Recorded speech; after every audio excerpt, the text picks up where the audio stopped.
자, 안녕하세요. 수행평가의 이름은 진로랑 엮어서 환경보호하기 활동지입니다. 무슨 얘기냐고 하면 자기 진로가 있을 거 아니에요. 뭐 예를 들어서 교육학과다, 체육이다, 사커, 체육이다. 그 다음에 또 뭐 있냐? 예술이다. 뭐 그런 것들을 에서 자기 진로에서 어떻게 아이디어를 엮어서 환경보호를 융합을 할 것인가에 대한 활동지예요. 무슨 말하는지 다 이해되시죠? 뭐 예를 들어서 내가 진로가 음악이야. 그러면 너무 어려운데 음악을 환경보호를 다루는 음악 같은 걸 만들어 본다든가 아니면 너무 어렵다. 그죠? 근데 뭐 알아서 하세요. 진로랑 엮어서라고 얘기를 했습니다만 사실 진로랑 안 엮어도 돼요. 그거는 나중에 설명을 드리겠습니다. 자, 이름 이렇게 적으시면 되고요. 희망 전공 여기다가 적으시면 돼요. 문제 선정하기가 있어요. 문제 선정하기는 종이를 보면서 보세요. 문제 선정하기는 선정한 문제 어떤 환경 오염을 주제로 할 것인가 아니면 어떤 문제를 해결하고 싶은가를 설정을 하시고 문제를 뒷받침하는 자료의 출처를 괄호로 이렇게 써놨습니다. 괄호로 써놨다는 거는 없으면 안 써도 된다는 거예요. 예를 들어서 내가 문제를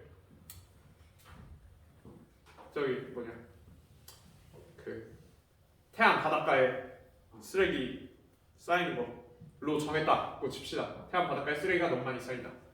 의 출처가 문제를 뒷받침하는 출처가 내가 이거를 책에서 봤다. 아니면 내가 이거를 뉴스 기사에서 봤다. 그러면 적으시면 되고요. 없으면 안 써도 돼요. 없으면 안 써도 돼요. 예를 들어서 그냥 뭐 제가 학교 다녀보니까 분리수거가 안 되는 것 같던데요. 그건 출처가 없죠. 그지? 네, 학교 생활을 출처로 그러지 마시고요. 그냥 출처 없으면 안 써도 돼요. 무슨 말하는지 이해되시죠? 오케이. 다음으로 내려가겠습니다. 아까 얘기를 하기를 진로랑 엮어서 환경보호하기라고 얘기를 했지만 꼭 진로가 아니어도 된다고 얘기를 했어요. 그거는 아래에 있는 문제 선정 이유 칸을 보고 얘기를 하겠습니다. 문제 선정 이유에서는 말 그대로 내 탐구 동기를 진로랑 교과랑 그리고 일상이라는 칸이 있네요. 일상에 맞게 셋 중에 하나만 골라서 뭐 셋 다 써도 되긴 합니다. 셋 중에 하나만 골라서 자기의 진로를 참고 동기를 작성을 해주시면 됩니다. 물론 여러분들이 지금까지 수행평가를 하면서 예를 들어서 나는 간호사가 되고 싶으니까 간호랑 연관지어서 이런 활동을 하겠다. 이런 거를 많이 하셨잖아요. 그죠? 그것도 뭐 훌륭한 생기부이고 좋은 생기부입니다만 교과랑 일상적인 선정 이유도 그와 비등하다고 생각을 합니다.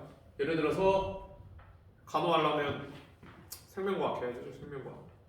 생명과학이랑 엮어서 환경보호를 어떻게 할 것인가. 연못, 녹조류가 너무 많다. 생명과학이랑 엮어서 어떻게 해결할 것인가. 녹조류가 많은 이유는 플랑크톤이 너무 많아서 유해한 플랑크톤이 너무 많아서 이런 플랑크톤을 없애기 위해서 유익균을 좀 쏟아붓겠다. 이런 것들을 생각을 할 수가 있겠죠. 그렇게 진로랑 연결을 지어도 좋지만 교과랑 연결을 지어도 좋고요. 일상적인 거랑 연결을 지어도 좋죠. 그냥 걸어가다 보니까 연구소에서 너무 악취가 많이 나더라. 나 산책하고 데이트하고 있는데 학교에서 데이트하고 있는데 수업은 안 받고 안 찔리죠 여러분? 돌아다니고 있는데 연구소에서 너무 냄새가 나더라. 랑 연결을 지어도 좋습니다. 근데 요거는 사실 진로랑 교과는 생기부에 쓰일만해요. 쓰일만한데 일상 내가 체육교육과야. 근데 연못 돌아다니다가 악취가 나서 이것 좀 해결하고 싶어요를 탐구 동기로 잡았어. 오케이? 그러면 여러분들 체육교육과 가는 게 이게 메리트가 있을까요? 없죠. 일상을 하셔도 돼요. 하셔도 되는데 일상을 하실 거면 진로랑 교과랑 관련이 있는 좀 일상을 좀 매끄럽게 어떻게 해가지고 이렇게 그렇게 쓰셔야 돼요. 오케이? 근데 일상에서 동기를 찾는 게 굉장히 중요해요. 굉장히 중요합니다. 수식할 사람은. 일상을 하실 거면 교과도 진로도 둘 중에 하나도 선택해서 해라. 그거를 추천을 드리고 싶어요. 일상에다가 채우실 거면 진로나 교과 둘 중에 하나를 선택해서 채우자. 일상 안 할 거면 그냥 세 개 중에 두 개 중에 하나 골라서 하면 돼요. 무슨 말하는지 다 이해되시죠? 오케이. 안 해보겠습니다. 해당하는 것 중 하나만 골라서 작성하면 됩니다. 셋 다 쓴다고 점수를 더 잘 주지 않습니다. 대신에 세 개 다 쓰면 제가 여러분들이 어떤 생각을 가지고 이 환경보호 계획을 하는지를 좀 더 이해를 할 수가 있겠죠. 무슨 말인지 다 이해되시죠? 쓰지 마. 쓰라고 쓰지 말고 시간 없으면 대충 안 써도 되고 그래요. 대충. 이게 지금 녹화를 하는 이유가 정해진 선생님 수업에 내가 들어가서 이걸 설명을 할 수가 없잖아. 그래서 녹화로 떼우려고 하는데 대충이라고 얘기를 하면 여러분들 대충 외울 수도 있으니까 열심히 하세요. 열심히 하는데 세 개 다 쓸 필요는 없어요. 알겠죠? 말이 중요해. 자, 뒷장. 브레인스토밍. 문제의 원인과 해결 방안 및 계획을 적절하게 쓰시고요. 지금 나눠드린 첫 번째 학습지는 한글로 하는 거예요. 한글로 하시는 겁니다. 첫 번째 학습지는 한글로 하세요. 어떤 문제의 원인이 있을까? 해결 방안은 내가 뭘로 정할까? 한글로 쓰시고요. 브레인스토밍 이후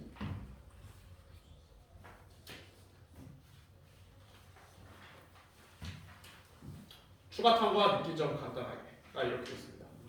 추가 탐구를 제가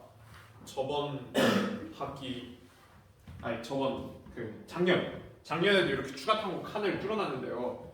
여러분들이 생각을 하셔야 될 게 영어 수행은 영어 잘하는 능력을 보는 수행이에요. 니들이 추가 탐구에다가 논문을 100개 와서 그렇게 써주시는 분들이 계시는데요. 그거는 크게 의미가 없어요. 영어 수행의 목적은 영어 교과에서의 영어 수행의 목적은 영어를 잘한다가 추가돼야 되지. 만약에 여러분들이 추가 탐구를 다 영어로 쓸 수 있다. 그러면 내가 인정하지. 내가 인정하는데. 그래서 이렇게 썼습니다. 해당 칸에 짧게 작성합니다. 이 추가 탐구 칸에 있는 이유는 제가 여러분들의 생기부를 쓰기 위함이 아니라 여러분들이 앞으로의 수행평가와 학특과 기타 등등을 쓰실 때 영어에서 이 활동을 했는데 학칙에서 뭐랑 연결을 할 수가 있을까를 고민해 보시라는 칸이에요. 무슨 말하는지 다 이해되시죠? 짧게 작성합니다. 한번 읽어보시고요. 아래 쓴 거. 느낀 점 간단하게. 길어도 2줄. 전체적으로 분량을 정해 드리는 게 좋을 것 같은데요. 했던 얘기를 또 해서 미안하지만 장문 같은 거 할 때 여러분들 이 GPT 짜라라 논문 짜라라 해서 베껴오시는 분들이 있고 나 진짜 잘한다. 나 이거를 딱 보여줘야겠어.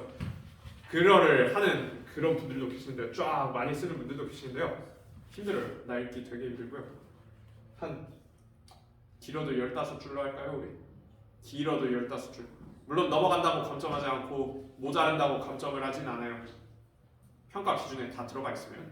그렇지만 애초에 힘을 뺀 수행평가라고 얘기를 했으니까 여러분들도 힘을 빼고 들어오시면 내가 좀 부담이 덜 하겠어요. 무슨 말인지 여기까지 다 이해되시죠? 자, 이거가 첫 번째 활동지입니다. 여러분들한테 나눠드리진 않았지만 두 번째 활동지를 설명을 드리겠습니다. 앞에서는 한글로 했는데요. 여기서는 영어로 합니다. 출처를 영어로 쓰시고요. 문제 선정일을 영어로 쓰시고요.